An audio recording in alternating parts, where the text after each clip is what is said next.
Am I audible? Yes, sir. Please mention your roll numbers in the chat box. Shreya Shinde. Yes, sir. Please mention your roll numbers in the chat box. Good afternoon.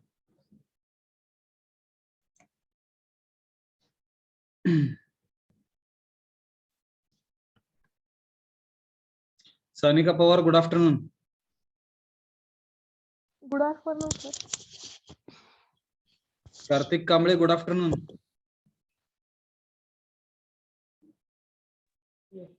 Good afternoon, sir. Rupali, good afternoon. Good afternoon, sir.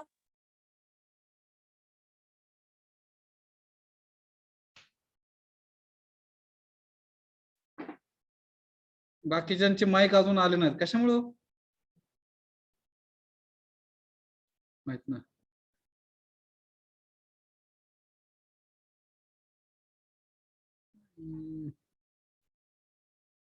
Sharda Kulkarni, good afternoon. Good afternoon, sir. Tatya Kolekar, good afternoon.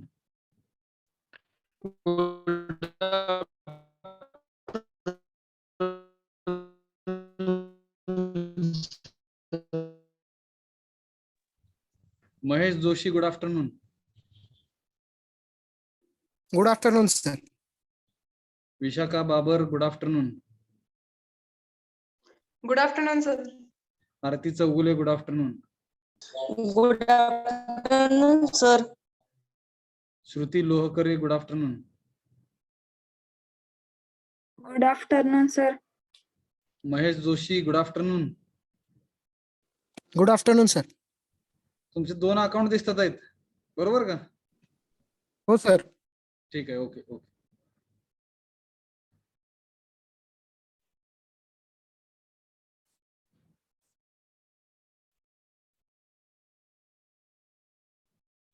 Prachi Kolhal, good afternoon. Good afternoon, sir. Trupti Kale, good afternoon.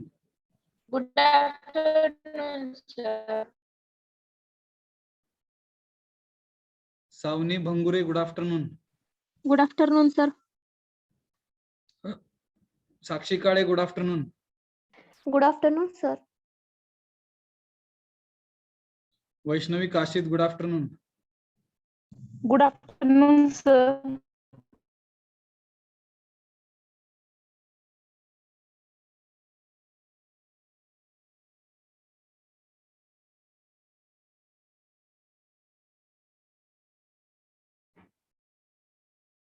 Shruti More, good afternoon.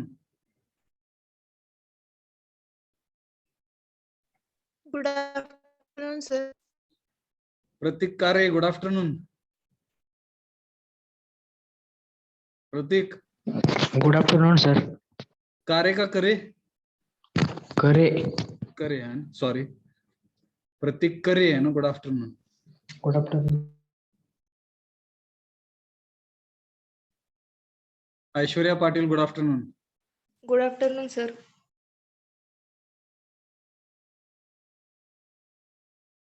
Raut Anjali, good afternoon.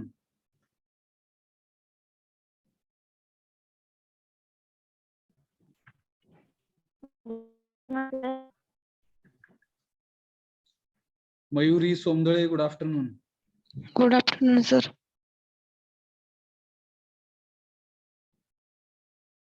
Yashpal Singh Rathod, good afternoon. Good afternoon, sir. Om Patil, good afternoon. Good afternoon, sir. Ayesha Patil, good afternoon. Good afternoon, sir. Suraj Shinde, good afternoon. Good afternoon, sir. कोण राहिलं का बघा आता. Jagruti Lavate, good afternoon. Good afternoon, sir. Aditya Deshmukh, good afternoon. Good afternoon, sir. Atharva Chaure है ना. Good afternoon. Good afternoon, sir. Rohan Chavan, good afternoon. Good afternoon, sir. संध्या चंदन शिवे, good afternoon. Good afternoon, sir.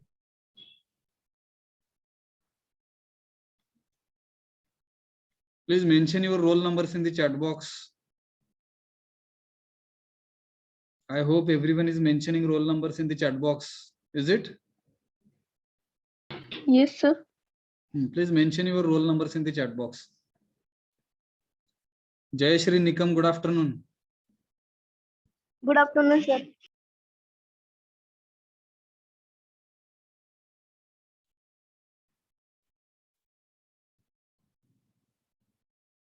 Radhika Devkar, good afternoon. Good afternoon. Vaishnavi Tate, good afternoon. Good afternoon, sir.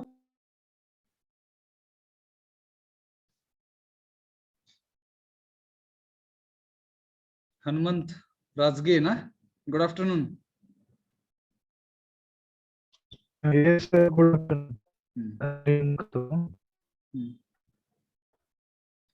Samruddhi, good afternoon. Good afternoon, sir. ठीक है. Srushti Shetty, good afternoon. Good afternoon, sir. Dhanraj Ingle, good afternoon.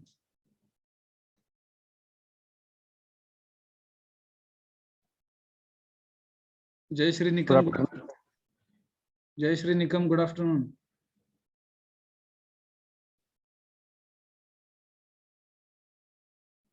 Bhavana Khobre, good afternoon. Good afternoon, sir. Let us start. Yes, sir. ठीक है. Yes, sir.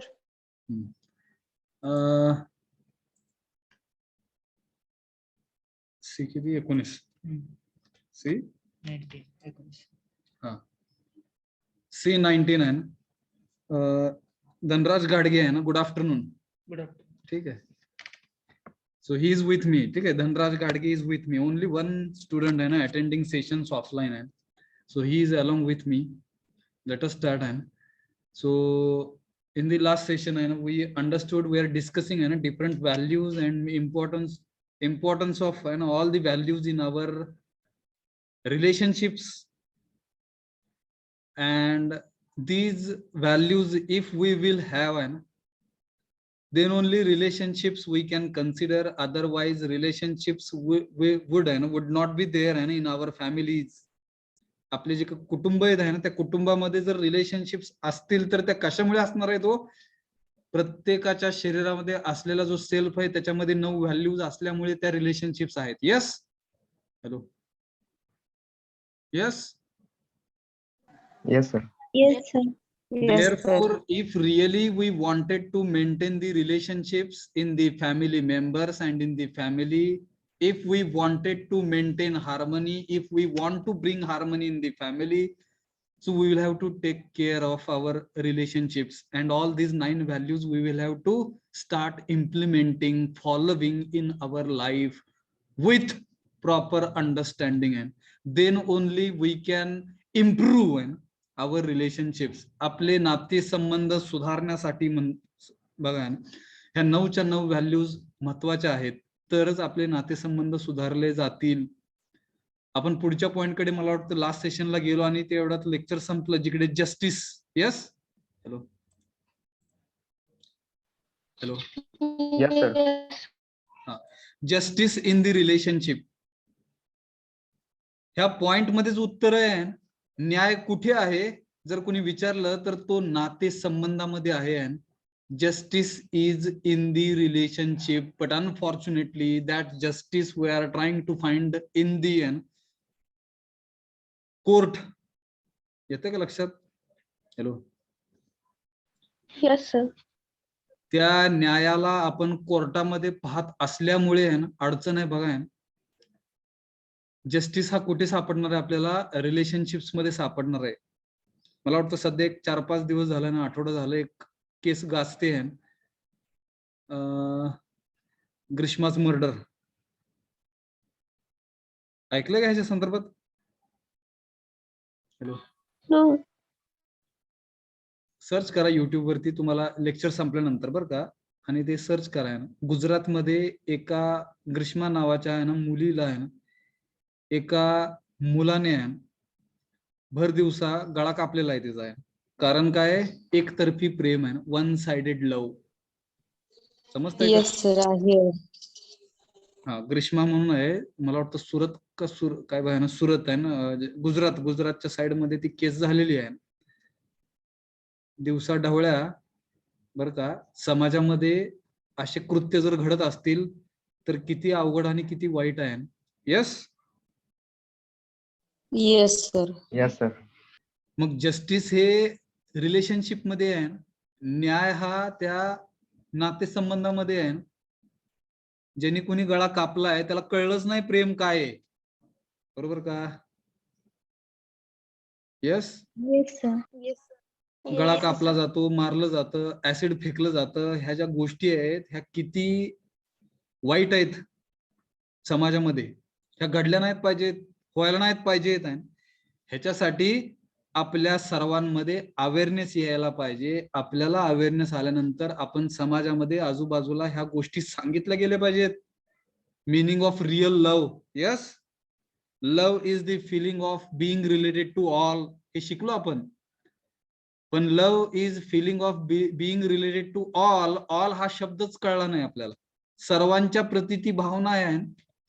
आपण फक्त एकाच व्यक्तीच्या प्रती ती भावना पाहतो, बघतो आणि त्याच्या पाठीमागे लागतो, हे चुकीचं आहे. आणि मग तिकडे न्यायासाठी तिच्या आई वडिलांना आज तिकडे पळायला लागते. येतंय का लक्षात? Hello hello. Yes, sir. आणि ज्यांनी गळा कापला आहे त्याच्याकडे जर पैसे असतील तर तो 100% सुटणार आहे, हे तुम्हाला सगळ्यांनाच माहिती आहे. फक्त हे कुठेतरी थांबलं पाहिजे. न्याय हा नातेसंबंधात आहे, हे कळलं पाहिजे. आज भाऊ भावामध्ये भांडणं का होतात आहेत तर त्यांना वाटतं की अन्याय झालेला आहे आपल्यावरती, म्हणून ते काय करतात आहेत, न्यायालयामध्ये जातात आहेत न्याय मागण्यासाठी. आणि तिकडे जर ते बघितलं आहे ना, स्टॅच्यू असतोय ना, स्टॅच्यू हातामध्ये तराजू आणि डोळ्याला पट्टी, कशामुळे असते हो? डिस्कस केलंय का आपण हे? Hello. No, sir. No, sir. It only for proof. कशासाठी असेल डोळ्यावरती पट्टी आणि हातामध्ये तराजू, अशी मूर्ती आपण पाहतो का मूवीज Yes, मध्ये? sir. मूवीज मध्ये पाहतो आपण. What is the meaning of that statue and what is the meaning, काय अर्थ आहे त्या स्टॅच्यूचा? So, no, पुराव्यांना बघितलं जातं, हा. इमोशन्सला नाही. emotionsला consider नाही केलं जात, only proof पाहिलं जातं. हा, ओनली प्रूफ डोळ्या. पाहिले जातात, इमोशन्सला नाही पाहिलं जात. पण ते प्रूफ पाहत असताना म्हणजे थोडक्यात काय आहे बघा ना, निपक्षपाती आहे. न्याय हा कसा असला पाहिजे? निपक्षपाती. म्हणजे पारडं हे जिकडे जास्त पैसा आहे तिकडे झुकलं नाही पाहिजे. Hello hello. Yes, sir. Right. पुरावे सुद्धा चुकीचे सादर केले जाऊ शकतात. Yes, sir. मग तुम्ही जे म्हणताय ना, पुराव्यानुसार न्याय दिला गेला पाहिजे, ते पुरावे जर चुकीचे असतील आणि त्या चुकीच्या पुराव्यांना पाहून जर तुम्ही न्याय करत असाल तर तो न्याय योग्य का अयोग्य हे पण कळलं पाहिजे. यस. Yes, sir.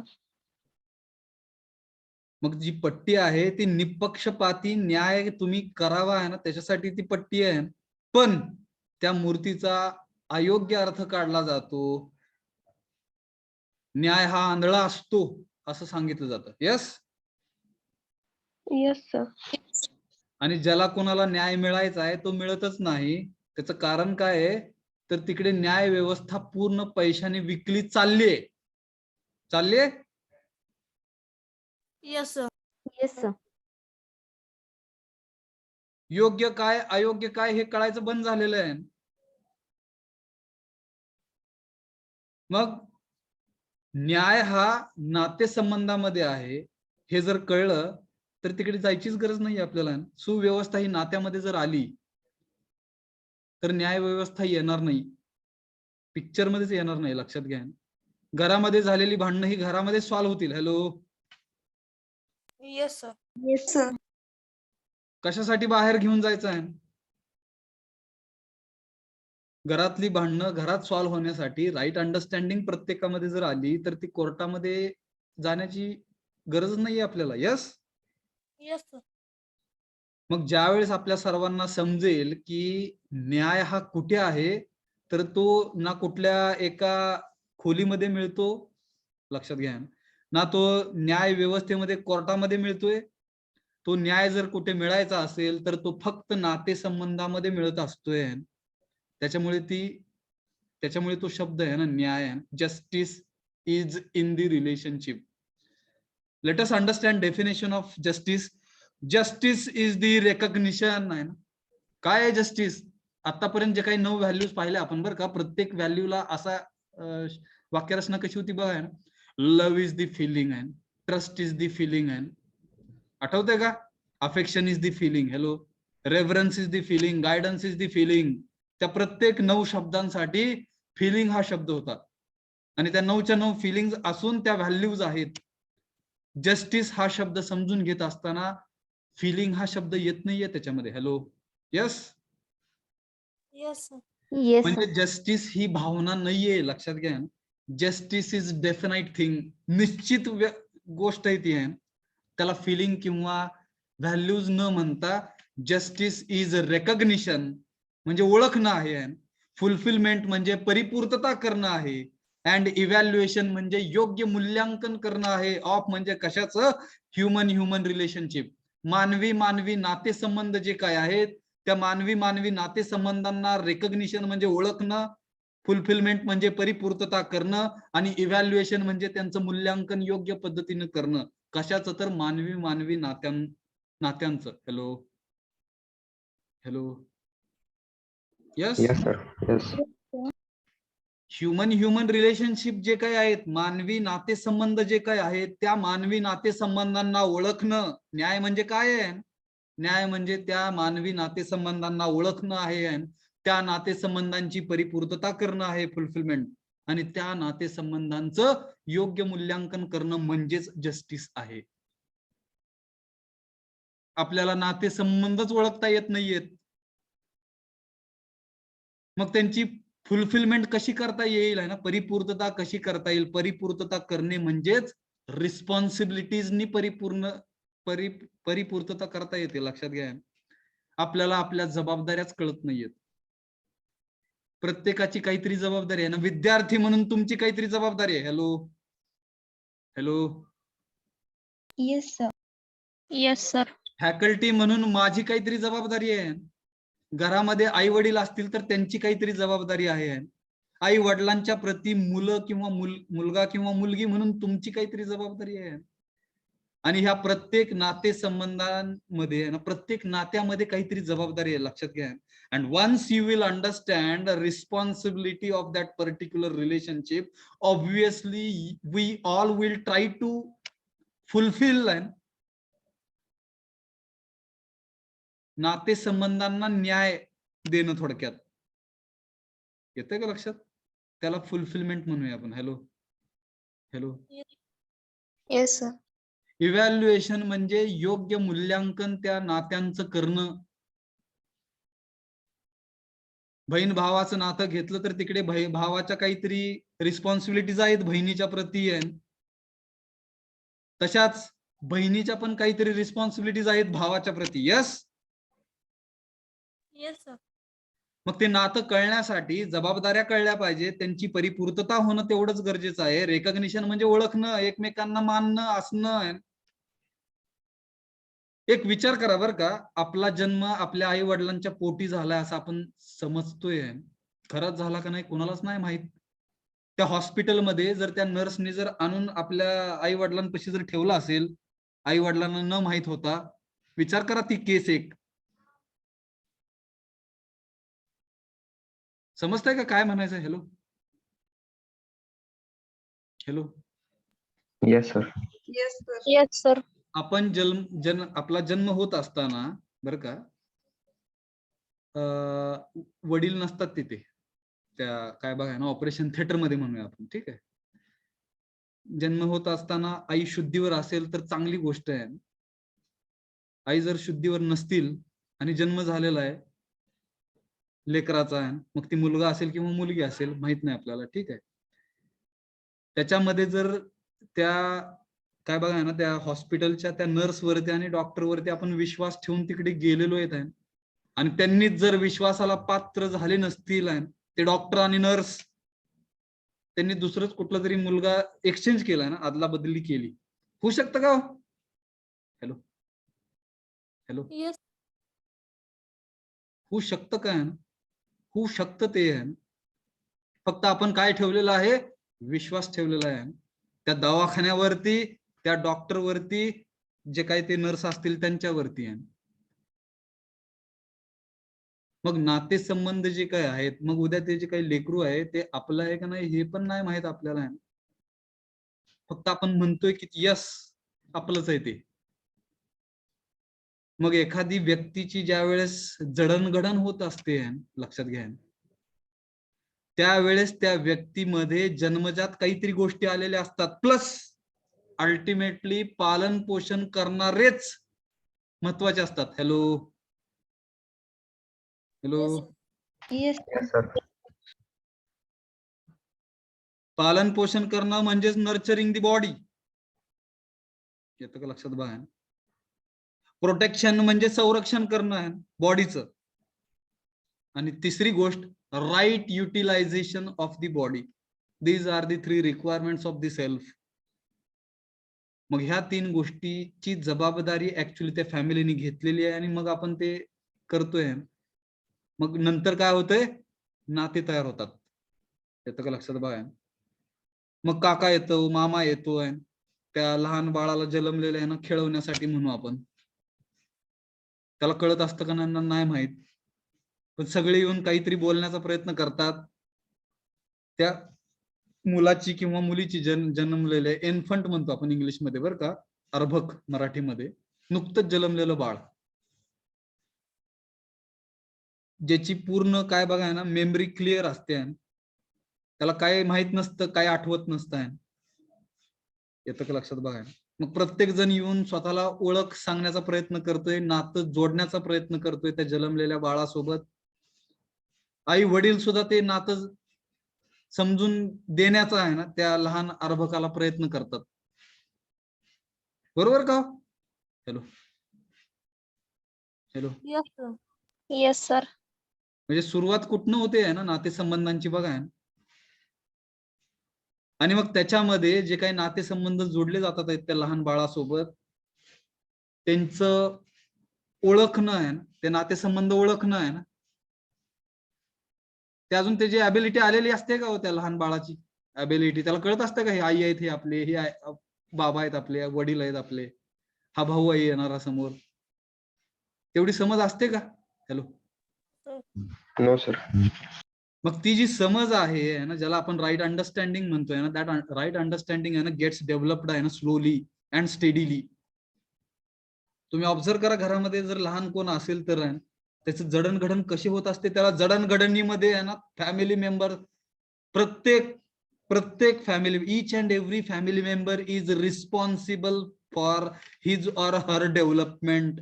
हॅलो, समजतंय का? Yes, sir. संस्कार हे न कळत घडत असतात. कल्चर जे म्हणतो आपण ते न कळत आपल्यावरती घडत असतं. आणि ते जे काही संस्कार आहेत, जे कल्चर आहे, ते फक्त त्या शरीरावर न होता त्या शरीराच्या आतमध्ये जो बसलेला सेल्फ आहे त्याच्यावरती संस्कार घडत असतात. येते का लक्षात? Yes yes Yes, sir. Yes, sir. So therefore आहे ना जस्टिस इज रेकग्निशन आहे, ओळखणं आहे. फुलफिलमेंट म्हणजे परिपूर्तता करणं नात्यांची आहे. इव्हॅल्युएशन म्हणजे योग्य मूल्यांकन करणं आहे. कशाचं? ऑफ ह्युमन रिलेशनशिप, मानवी जे नातेसंबंध आहेत त्यांच्यामधले. आणि ह्याच्यामुळे काय होते, ह्या जस्टिसमुळे काय होतंय पुढे दिलेलं आहे, लीडिंग टू म्युच्युअल हॅपीनेस. आपापसामध्ये जर आनंद आणायचा असेल तर जस्टिस गरजेचं आहे. Hello hello, yes Yes, sir. Yes, sir. आज कुटुंबामध्ये एकटाच माणूस आनंदी असेल तर तसल्या कुटुंबाचा उपयोग आहे का?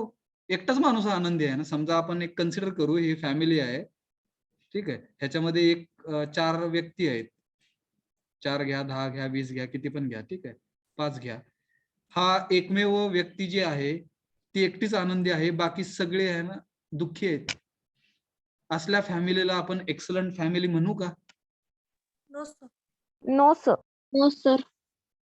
मग ही रेकग्निशन होणं, फुलफिलमेंट होणं, इव्हॅल्युएशन होणं, मूल्यांकन होणं प्रत्येक कुटुंबातल्या फॅमिली मेंबरचं एकमेकांच्या नात्यामध्ये, हे ज्यावेळेस होईल त्यावेळेस आपापसामध्ये आनंद, हा ह्याच्यामुळे आनंदी होईल, हा ह्याच्यामुळे आनंदी होईल, हा ह्याच्यामुळे आनंद होईल, हा ह्याच्यामुळे आनंदी होईल, प्लस हा ह्या राहिलेल्या चौघांसोबत आनंदी राहील, हा ह्या राहिलेल्या चौघांसोबत आनंदी राहील. प्रत्येक जण आहे ना एकमेकांमुळे आनंदी राहतील.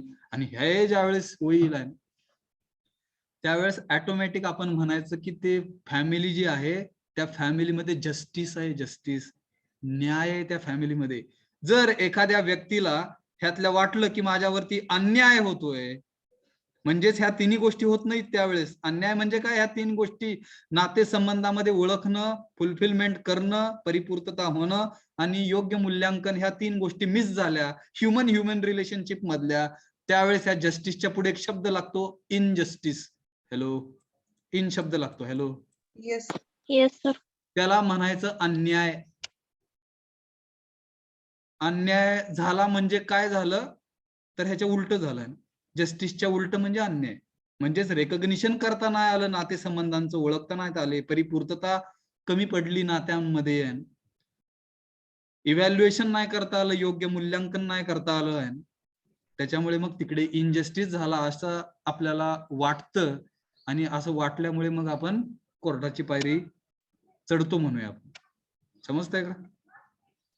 यस, जाऊया पुढे. Yes sir. जस्टिस बद्दल काय अडचण? कळलं काय? No sir. हे जर कळलं तर समाज लेवलला जाण्याचा अधिकार आहे आपल्याला, लक्षात घ्या.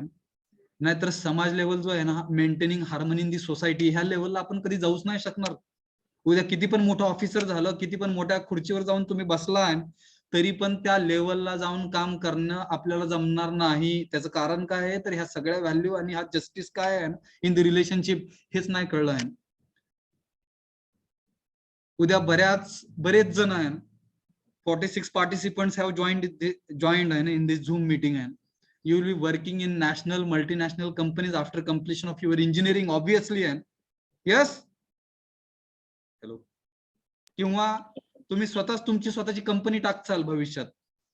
Public sector, private sector, government sector, हे 3 सेक्टर्स आहेत सध्या तरी. उद्या भविष्यात अजून कुठले मेन सेक्टर्स निघतील माहित नाही. And when you will be working on all these sectors, private, public and government, at that time you should know and justice is in the relationship. कळलं का? जाऊया पुढे. Yes sir. आपण ज्यावेळेस एखाद्या कंपनीमध्ये काम करत असतो त्यावेळेस आपलं पण कोणतरी बॉस असतं, मग तो बॉस लेडी असेल किंवा जेंट्स असेल माहित नाही. मग त्याच्या सोबत सुद्धा आपलं काहीतरी रिलेशनशिप असणार आहेत. येतं का लक्षात? Hello, Yes, sir. मग त्यावेळेस इनजस्टिस झाला असं वाटूनही आपल्याला लक्षात घ्या, त्याच्यासाठी हा पॉइंट आहे ना, जस्टिस. आपलं शोषण होता कामा नये. शोषणाचे बरेच टाइप्स आहेत, सर्च करा तुम्ही, आपल्याला तिकडे आपल्या सिलेबस मध्ये नाही येते बरं का. शोषण हे मोस्टली आहे पैशाच्या स्वरूपात होतं, आणि पैशाच्या स्वरूपात नाही करता आलं तर शारीरिक शोषण केलं जातं. Hello, hello, yes sir. येतं का लक्षात? Yes, बघा. sir. हा, मग फक्त आपलं कुणाचंच शोषण होता कामा नये. शोषण होत असताना ते शरीर म्हणजे एक ऑब्जेक्ट आहे असं समजलं जातं, लक्षात घ्या. त्या शरीराच्या आतमध्ये बसलेला जो सेल्फ आहे त्या सेल्फला समजून घेतलं जात नाही, त्याच्यामुळे शोषण होतं तिकडे. कळलं का? जाऊया पुढे. Yes sir. कोणाला काय अडचण, डाऊट असेल तर विचारा, otherwise we will go to next point. Hello, काय अडचण, डाऊट नो सर. असेल तर बिंदास विचारत चला. हो, आपण अडचणी विचारत नसल्यामुळे प्रॉब्लेम्स आहेत. क्लास मधले 4 जणच समजून घेत असतात, बाकीचे परवा एक चर्चा केली, विद्यार्थी आलते माझ्यापाशी बरं का, डिव्हिजन ए मधले, त्यांचं नाव जगदीश इंगळे का इंगोले आहेत ते बरं का, मंगळवेढ्याचे. तर त्यांनी सांगितलं की सर, एखाद्या क्लासमध्ये 4च विद्यार्थी हे खरं शिकण्यासाठी आलेले असतात, बाकीचे मजा करण्यासाठी आलेले असतात. येतं का लक्षात? Hello hello hello hello. Yes, Yes, sir. sir. Yes. हे त्यांचं वैयक्तिक मत आहे, फक्त तसं व्हायला नाही पाहिजे. कमीत कमी आपल्या क्लाससाठी जे काय आलेले आहेत 47च्या 47 they should understand what is the meaning of justice in the relationship, what is the meaning of human being, how to maintain harmony in the self and body, how to maintain harmony in the family. येतंय का लक्षात? Hello. कमीत कमी आपल्या जी काही participants आहेत 47 join झालेले, प्रत्येकाला तो अवेअरनेस म्हणजेच मराठीमध्ये एक शब्द आहे मोठा आहे, जागृती. Hello hello. Yes. आपला सेल्फ जो आहे, बॉडीच्या आतमध्ये बसलेला सेल्फ जो आहे, तो जागृत झाला पाहिजे. 24/7 तो जागृत असला पाहिजे. आणि तो होण्यासाठी सेल्फ एक्सप्लोरेशन गरजेचं आहे, आत्मशोध करणं गरजेचं आहे, आपणच आपल्या सेल्फचा शोध घेणं गरजेचं आहे. आणि हे ज्यावेळेस येईल त्यावेळेस त्या सेल्फ मध्ये भरपूर ताकद येत असते, आणि तो मग काय करतोय, तसं बिहेव करायला लागतोय. बिहेवियर मध्ये आणि त्याच्या वर्किंग स्टाईल म्हणूया आपण, नेचर आहे ते पण बदलतंय. अकॉर्डिंग टू नॅचरल ऍक्सेप्टन्सने आपण चालायला चालू करतोय. And once you will start walking on the path of excellence with natural acceptance, nobody can stop you. Hello, समजतंय का? Yes, sir. Yes, sir. आपल्याला जगातली कुठलीच व्यक्ती किंवा ताकद आपल्याला थांबवू नाही शकत त्यावेळेस. आणि हे सगळं होण्यासाठी आहे, what is required, you will have to understand self, you will have to do self exploration, and always you will have to think about natural acceptance. अंतरात्म्याचा आवाज हा प्रत्येक वेळेस आपण ऐकला पाहिजे. समजलं का? एवढं सोपं आहे. हॅलो. Yes, sir. आता हे काय बघा ना, टू एक्सपांड इट म्हणजे जस्टिस. ह्या जस्टिसला म्हणजे न्यायाला थोडस विस्तारानं आहे ना आपण समजून घेण्याचा जर प्रयत्न केला तर 3 मुद्दे दिलेत, 3 पॉइंट दिलेत. म्हणजे आपण जे बघितलं, रेकग्निशन, फुलफिलमेंट अँड इव्हॉल्युशन. तर पहिला पॉइंट हा रेकग्निशन बद्दल आहे, दुसरा फुलफिलमेंट बद्दल आहे, इव्हॅल्युएशन बद्दल आहे. जे आपण चर्चा केली तेच आहे, फक्त इंग्लिश मधनं वाचून आपण जाऊया पुढे. Recognition of relationship means recognising the naturally acceptable feelings in the relationship. नातेसंबंधामध्ये ज्या काही नॅचरली ऍक्सेप्टेबल भावना आहेत, ज्या आपण 9 पाहिल्या, T for trust, R for respect, A for affection, C for care, G for guidance, R for reference, G glory, G gratitude and L love. All these 9 values are naturally acceptable in each and every relationship that we will have to recognize. And once we will recognize all the feelings, obviously we will start recognizing of relationship. कळलं का? Hello. Yes, sir. नातेसंबंधामध्ये ज्या काही 9 values आहेत, feelings आहेत, त्या naturally acceptable आहेत. त्या naturally acceptable असलेल्या फिलिंग्स ह्या राईटली म्हणजे योग्य प्रकारे, योग्य पद्धतीने ओळखणं, त्यावेळेसच रिलेशनशिपचं योग्य पद्धतीने ओळखणं आपण म्हणणार आहे.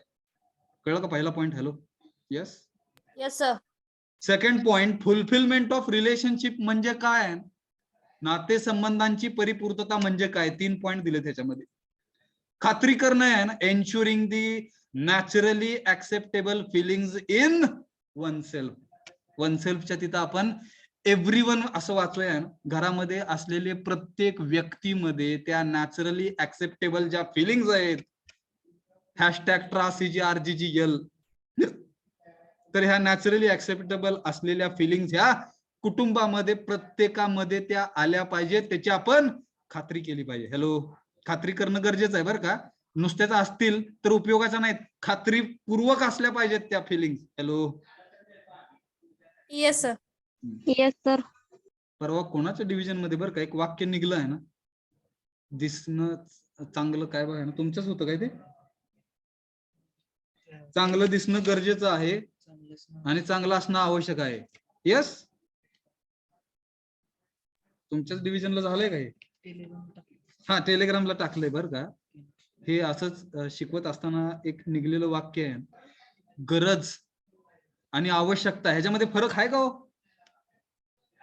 हॅलो, सर आहे. मी म्हणलं आहे ना, मला हेलिकॉप्टर गरजेचं आहे म्हणलं मी आहे, आणि मी म्हणलं हेलिकॉप्टर आवश्यक आहे. फरक आहे का दोन्ही मध्ये? हॅलो, गरजेच्या गोष्टी ह्या ऑप्शनल असतात, लक्षात घ्या. ऑप्शनल म्हणजे काय? ऑप्शनल म्हणजे काय हो?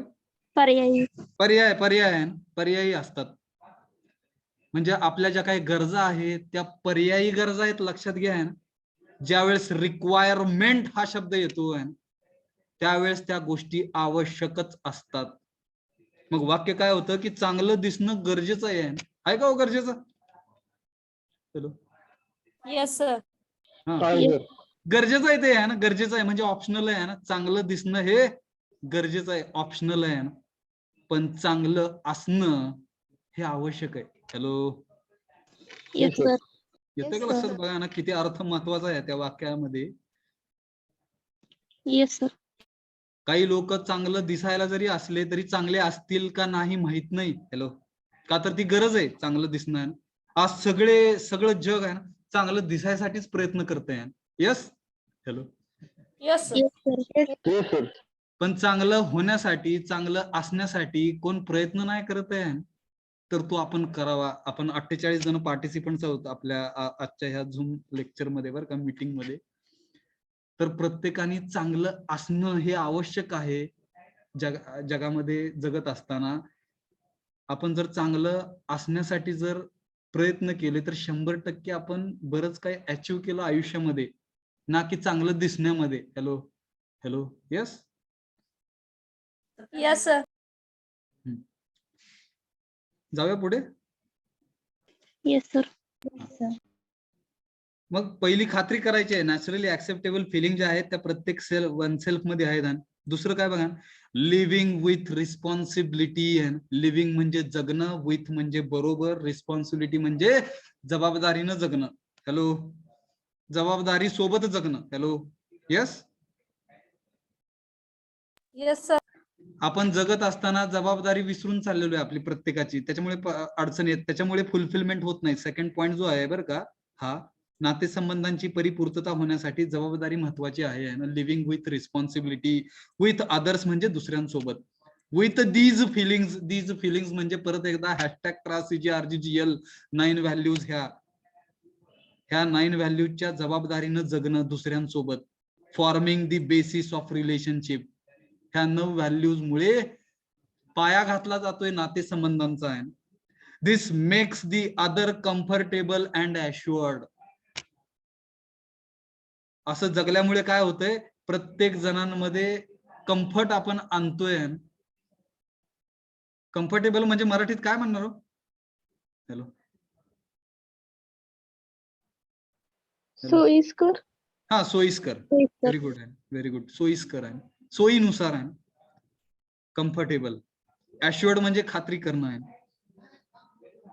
दिस म्हणजे काय, fulfilment of relationship makes the other comfortable and assured. सोयीस्कर म्हणजे गोष्टी आपण सोप्या करतोय. येतं का लक्षात? बघा, तिसरा पॉइंट जो आहे तो कशा संदर्भात आहे, हा, फुलफिलमेंट करण्यासंदर्भात आहे बरं का. Making effort for a mutual development महत्वाचं आहे. बघा, आपण प्रयत्न केले पाहिजेत. हे मगाशीची काही डायग्राम होती, ह्या कुटुंबाची कन्सिडर केलं आपण. प्रत्येक फॅमिली मेंबरने एकमेकांसाठी, एकमेकांच्या डेव्हलपमेंटसाठी प्रयत्न केले पाहिजेत, बरोबर का? त्यावेळेसच त्या नातेसंबंधांची परिपूर्तता झाली. Hello, yes sir. बहिणीने भावाला डेव्हलप होण्यासाठी प्रयत्न करायचा आहे, भावानी बहिणीला डेव्हलप होण्यासाठी प्रयत्न करायचा आहे. अनफॉर्च्युनेटली आपण घरामध्ये एकत्र जगत असताना बहीण भावाच्या नात्यामध्ये आपण कॉम्पिटिशन पाहतोय तिकडे, त्याच्यामुळे एकमेकांना मदत नाही करत आहे. हॅलो, होतं असं बरं का, काही घरांमध्ये होतं ते.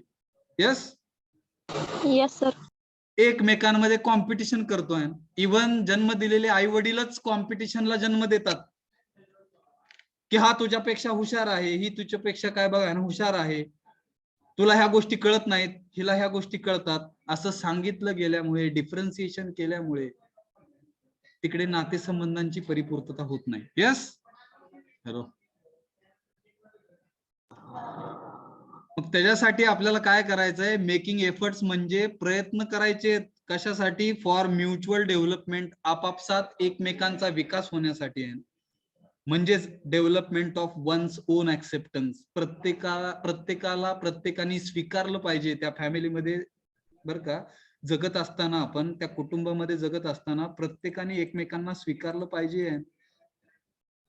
Development of one's own competence and being of help to the other in developing their competence.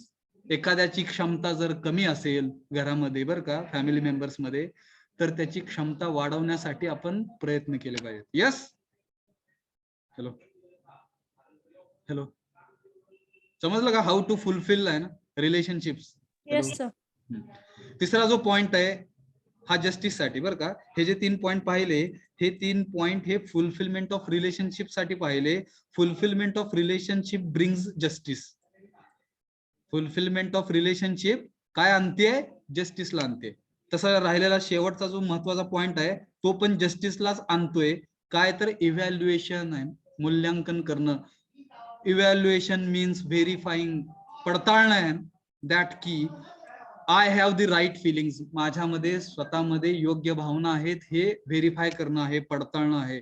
I am able to express it properly, मला योग्य पद्धतीनं गोष्टी प्रकट करता येतात आहेत, व्यक्त करता येतात आहेत, त्याला म्हणायचं expressing. The right feeling has reached to other and the other is able to identify it the right feelings. म्हणजे आपल्या कुटुंबामध्ये प्रत्येक व्यक्तीमध्ये त्या राईट फिलिंग्स आणि राईट अंडरस्टँडिंग असल्या पाहिजेत. बरोबर का? हॅलो. Yes, sir. पाचीच्या पाची व्यक्तीमध्ये योग्य समज आणि योग्य मूल्यांकन करण्याची ॲबिलिटी जर आली, योग्य फिलिंग्स प्रत्येक 5 व्यक्तीमध्ये आल्या त्या, तर ऑब्व्हियसली त्या प्रत्येक 5 व्यक्तींमध्ये जस्टिसची भावना ऑटोमॅटिक येणार आहे. म्हणजे प्रत्येकाला न्याय मिळतोय अशी भावना येणार आहे. आणि त्याच्यामुळे अख्खं कुटुंब हे एक्सलंट कुटुंब होणार आहे, उत्कृष्ट कुटुंब असं होणार आहे. Yes hello. Yes, sir. Yes sir. Yes sir. मग इकडे समरी झाली बरं का. म्हणजे आपण थोडक्यात काय काय बघितलंय ना. When the recognition, fulfilment and evaluation are right from my side आहे, माझ्याकडून जर ह्या तिन्ही गोष्टी आल्या, आय फील हॅप्पी, म्हणजे मला स्वतःला, माझ्या सेल्फला, बॉडीच्या आतमध्ये असलेला सेल्फ हा हॅप्पी होत आहे.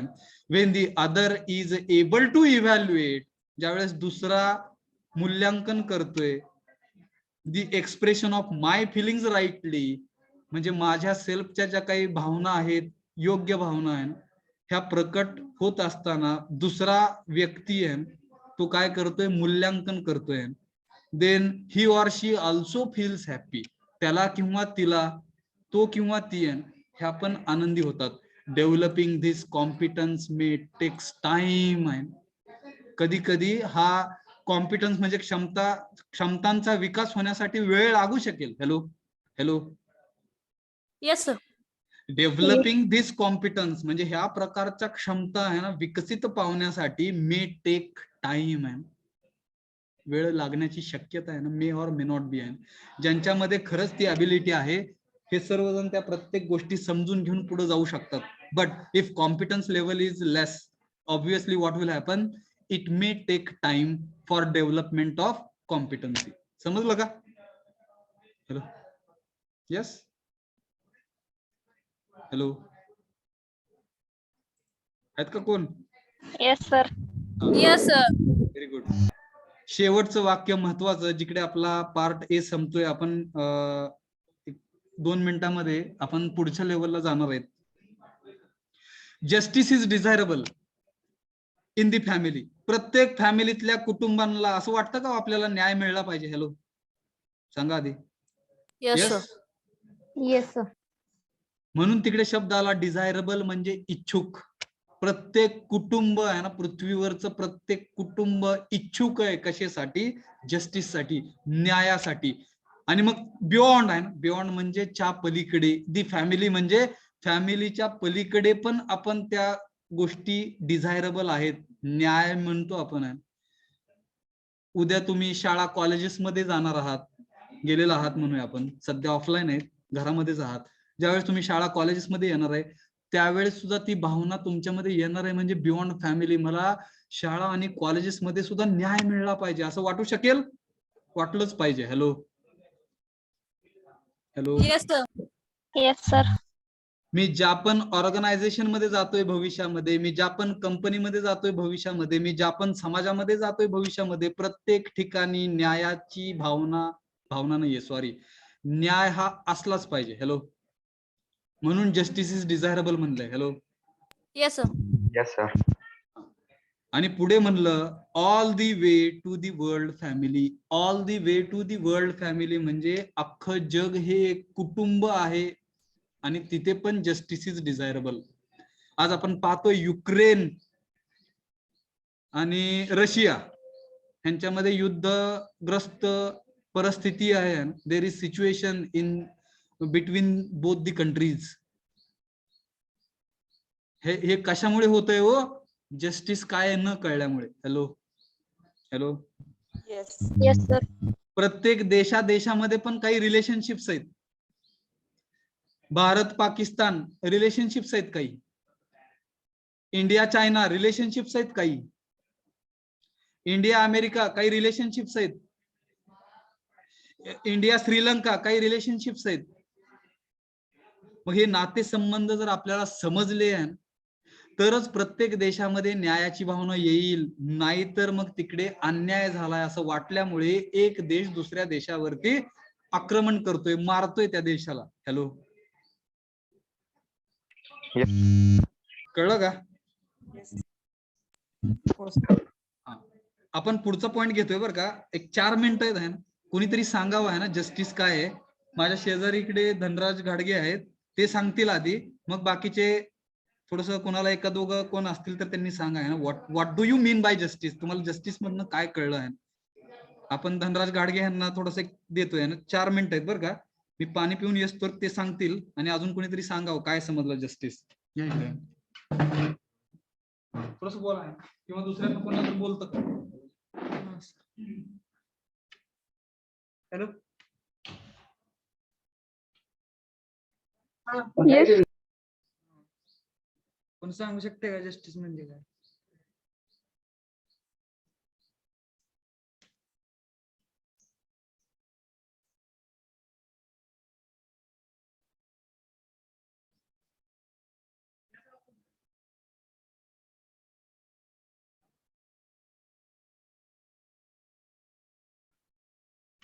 हॅलो.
नोट्स नोट्स गायब झाले दिसतात का हो नोट्स? हॅलो, येस हा समजलं का न्याय काय आहे? Hello, Yes, sir. Yes, sir. न्याय जी काही आहे ही भावना नाहीये, लक्षात घ्या. सगळ्यात पहिली महत्वाची गोष्ट आहे ना, न्याय ही भावना नाहीये आहे, निश्चित न्याय आहे आणि तो कुठे आहे? Justice is in the relationship. Yes, जाऊया पुढे. Yes Yes. हा, काय अडचण डाऊट असेल तर विचारा. आहे का कोणाला काय अडचण doubt? Hello hello, no sir. ठीक आहे. आता काय दिसतंय स्क्रीनवर बघा. Hello hello, universal human value. हा हा, युनिव्हर्सल ह्युमन व्हॅल्यूज हे दिसते का? Understanding harmony in the society. Yes Yes, sir. हा, आपण आता पुढच्या लेवलला चाललेलो आहे. गेम्स खेळत असताना लेवल्स असतात. Level number 1, level number 2, level number 3, level number 4, बरोबर का? हॅलो हॅलो, जसं आपण नेक्स्ट लेवलला जातो, डिफिकल्टीज वाढत असतात. Yes yes or no? Yes, sir. पहिल्यांदा रस्ता सरळ असतो आहे ना. एक रेसिंग गेम जर कन्सिडर केली तर रस्ता सरळ असतो. त्या सरळ रस्त्यावरनं आपण जिंकतच असतो, लक्षात घ्या. म्हणजे सेल्फ लेवल म्हणूया आपण, जिकडे बॉडी आणि सेल्फ ह्याच्यामध्ये आपण समजून घेतलं. युनिट नंबर 2 आहे. युनिट नंबर 3 चा अर्धा पार्ट जो आहे तो आपण बघितला आतापर्यंत, की नातेसंबंध आणि फॅमिली मेंबर्स ह्याच्यामध्ये हार्मनी आणणे, सुव्यवस्थित करणे. हार्मनीचा एकच अर्थ आहे, सुव्यवस्थित करणे, सगळं काही व्यवस्थित करणं. सगळ्या गोष्टी व्यवस्थित झाल्या तर सगळेजणच आनंदी होतील आणि प्रॉस्परस होतील, समृद्ध होतील. फक्त ते होत नसल्यामुळे हा अडचण आहे, ही अडचण आहे म्हणूया आपण. Now we all are moving towards next level, that is, let us understand how to maintain harmony in the society. सोसायटीचा अर्थ आहे समाज, बरोबर का? Hello, yes. Yes. सोफार म्हणजे आतापर्यंत आहे. वी हॅव एक्सप्लोर्ड, आपण सर्वांनी शोधलेलं आहे, harmony in the human being and harmony in the family. केलंय का? हॅलो, येस हे यस सर शब्द कधी येणार? ज्यावेळेस खरंच तुम्ही सेल्फ ह्युमन बिईंग काय समजून घेतलेलं आहे सेल्फ लेवलला, युनिट नंबर 2 आणि युनिट नंबर 3 चा अर्धा पार्ट आहे. म्हणजे ह्युमन बिईंग, हे ह्युमन बिईंग म्हणजे युनिट नंबर 2 चा अख्खं unit. Harmony in the family म्हणजे युनिट नंबर 3 चा अर्धा पार्ट, म्हणजे जे आतापर्यंत पाहिलं आपण. ह्या दोन्ही गोष्टी आपण एक्सप्लोर केलेल्या आहेत असं समजूनच मग आपण ह्या सोसायटी लेवलला, समाज लेवलला जाण्याचा आपल्याला अधिकार आहे. जर एक्सप्लोरेशन केलं नसेल तर समाजामध्ये जर गेलो आपल्याला तर उभं सुद्धा कोण राहू देणार नाही. Hello, yes. Yes, sir. So in the sequence, मग ह्या पूर्ण सिक्वेन्स नुसार, ह्या क्रमानुसार, the next level of living of human being is society. पुढची लेवल जी काही आहे जगण्याची, ह्युमन बिईंग म्हणून जगण्याची पुढची लेवल जर जी काही आहे तर त्याला आपण सोसायटी असं म्हणतोय, समाज असं म्हणतोय, कम्युनिटी असं म्हणतोय आपण. वी कॅन सी, आपण सर्वजण पाहू शकतोय, व्हेरी मच. ठीक आहे, व्हेरी मच सी. आता हे परत व्हेरी मच सी कशाला आलंय माहित नाही. ठीक आहे, खूप असं पाहू शकतोय. दॅट म्हणजे की we can conceive of a society only it has a families living together in the relationship of mutual fulfillment, otherwise it is just a crowd or battlefield. म्हणजे काय बरं का, थोडस अवघड आहे, मला पण नाही कळलं, समजून घेऊ आपण. हे सोसायटी असं समजा. Hello, yes. Hello, yes sir. ह्या सोसायटी म्हणजे काय? कलेक्शन और ग्रुप ऑफ फॅमिलीज. मान्य? Hello, Yes, sir. इथे एक फॅमिली आहे, इथे एक फॅमिली आहे, इथे एक फॅमिली आहे, इथे एक फॅमिली आहे, इथे एक फॅमिली आहे. कलेक्शन और group of families is nothing but society और कम्युनिटी. आता या प्रत्येक फॅमिलीचा जर एकमेकांशी संबंध आहे का हो? असलाच पाहिजे. हॅलो हॅलो, ह्या एका फॅमिलीचा ह्या राहिलेल्या सर्व फॅमिली सोबत संबंध असला पाहिजे. होतं कसं, आपण समाज लेवलला का सक्सेसफुल किंवा एक्सलंट मिळवू नाही शकत, आपल्या आजूबाजूला ज्या फॅमिली आहेत तेवढ्याच विचार करतो आपण. येस. हॅलो हॅलो, का तर शेजार धर्म आहे, शेजारी आहेत आमच्या. एवढ्या 3च घरांना, 3च फॅमिलीजना मदत करते ही फॅमिली. येतं का लक्षात? बघा, असं झाल्यानंतर म्युच्युअल हॅपीनेस त्या समाजामध्ये येईल का? हॅलो हॅलो, ही जी फॅमिली मी एफ लिहिलेलं आहे ना, ही एफ फॅमिली ज्या वेळेस सर्व फॅमिली सोबत रिलेशनशिप मध्ये येईल आहे, त्यावेळेस actually family F is in the relationship with all families of society. बरोबर? हॅलो, मग जशी ही फॅमिली एफ प्रत्येक फॅमिली सोबत रिलेशनशिप मध्ये आहे, तशी प्रत्येक फॅमिली ही राहिलेल्या सर्व फॅमिली सोबत रिलेशनशिप मध्ये असली पाहिजे. हॅलो, समजतंय का? Yes, sir. म्हणजे थोडक्यात हे सगळ्या फॅमिलीज असं न समजता आपण फॅमिली मेंबर्स आहेत असं आपण समजायला जर चालू केलं, obviously we can start and establishing relationship with all the families in this particular society. Yes, कळलं का? हॅलो हॅलो,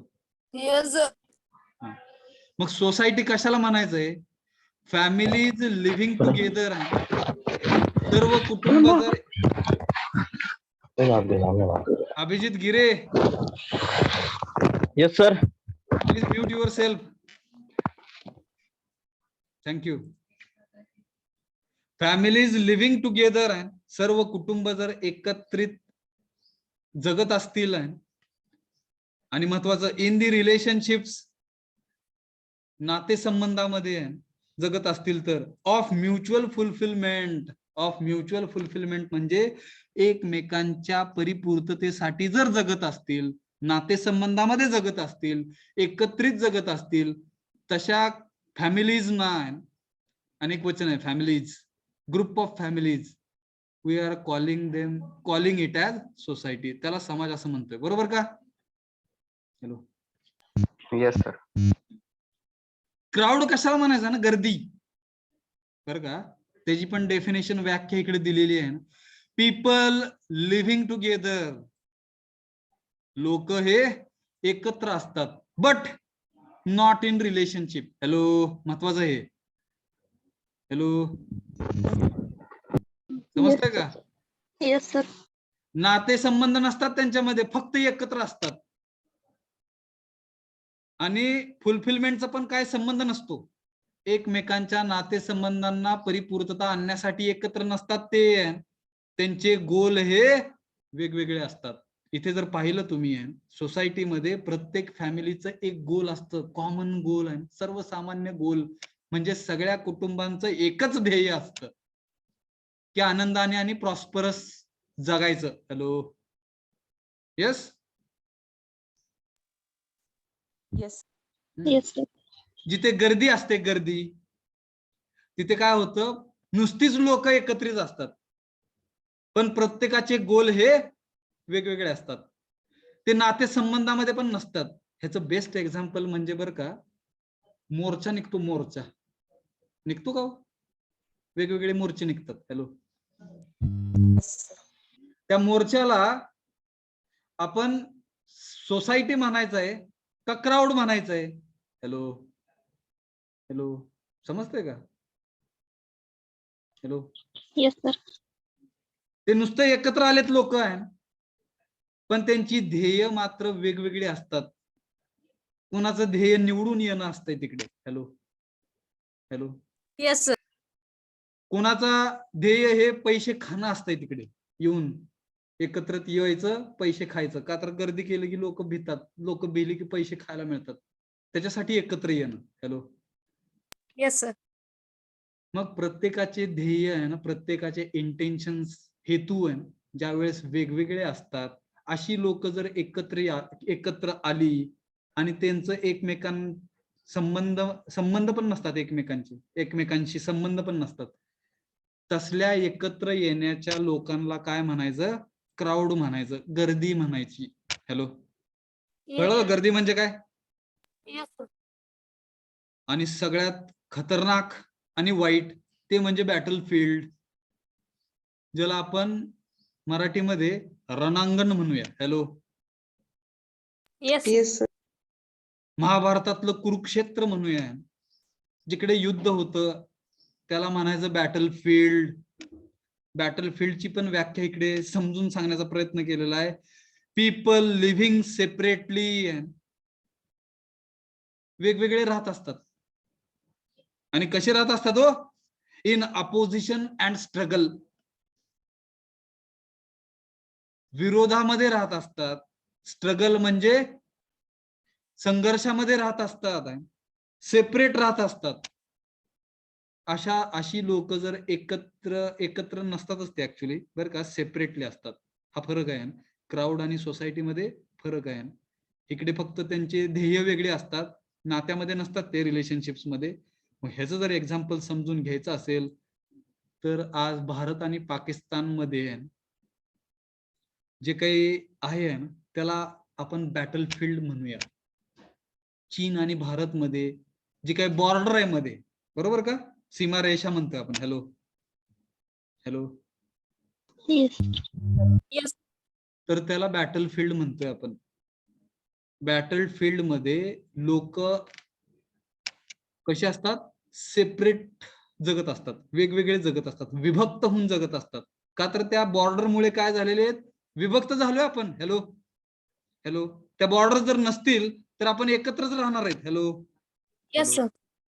आज बर का, महाराष्ट्र राज्य आणि तेलंगणा राज्य घ्या किंवा मध्य प्रदेश घ्या, त्याच्या आजूबाजूला मला एवढा भूगोल पण माझा चांगला नाही बरं का, कोण मदत करेल का? महाराष्ट्राच्या, मला वाटतं गुजरात एक आहे. हॅलो. कर्नाटक. Chhattisgarh. हा, कर्नाटक एक आहे. महाराष्ट्राच्या गोवा. बॉर्डरला चिटकून असलेले राज्य सांगा. गोवा. Goa. हा, गोवा एक आहे. मध्य प्रदेश आहे का चिटकून? Chhattisgarh. गुजरात आहे सर. हा, गुजरात. म्हणजे माझं जनरल नॉलेज खराब आहे. ठीक आहे, मी नाव घेतलं मध्य नाही, तसं प्रदेश, नाही. चुकलंय ते. गोवा, गुजरात आणि कुठलं? कर्नाटक. यस. कर्नाटक. हा. अजून कुठलं आहे का? Chhattisgarh. छत्तीसगड आहे. मग हे जे वेगवेगळी राज्य, जे भारत काय बघा ना, भारत नाही ना, महाराष्ट्राच्या आजूबाजूला असलेली राज्य आहेत, ह्या राज्यांमध्ये पण बॉर्डर्स आहेत. बॉर्डर्स आहेत का हो? हॅलो. Yes, sir. आहे सर. हा, म्हणजे जसं बॉर्डरला क्रॉस करू आपण, वेगळ्या राज्यामध्ये आपण एंट्री करतोय, वेगळ्या राज्यामध्ये जातोय आपण, त्या राज्यामध्ये गेल्यानंतर त्या राज्याचे नियम लागू होतात आपल्यावरती. Hello. Yes sir. Yes, sir. जोपर्यंत आपण महाराष्ट्र राज्यामध्ये आहोत, त्या महाराष्ट्र राज्याचे नियम लागू होतात. ज्यावेळेस आपण कर्नाटक बॉर्डर क्रॉस करून, महाराष्ट्राची सीमारेषा क्रॉस करून आपण जातो कर्नाटकमध्ये, त्यावेळेस कर्नाटकचे नियम आपल्याला लागू होतात. मग ह्या बॉर्डर्स मुळे आज भारत देशामध्ये एकच नियम लागू नाही होत आहे. हॅलो. यस. समजते का? Yes, sir. आज सेंट्रल लेवलला जरी सेंट्रल गव्हर्नमेंट म्हणतो आपण आहे ना, राज्य काय काय बघा ना, केंद्र सरकार, चुकलं आहे. हा, केंद्र सरकार, सेंट्रल गव्हर्नमेंट. सेंट्रल गव्हर्नमेंट जरी असलं तरी तिकडे स्टेट गव्हर्नमेंट वेगळं असू शकतं. हॅलो. Yes, sir. एकच Yes. असेल असं आपण सांगू नाही शकत.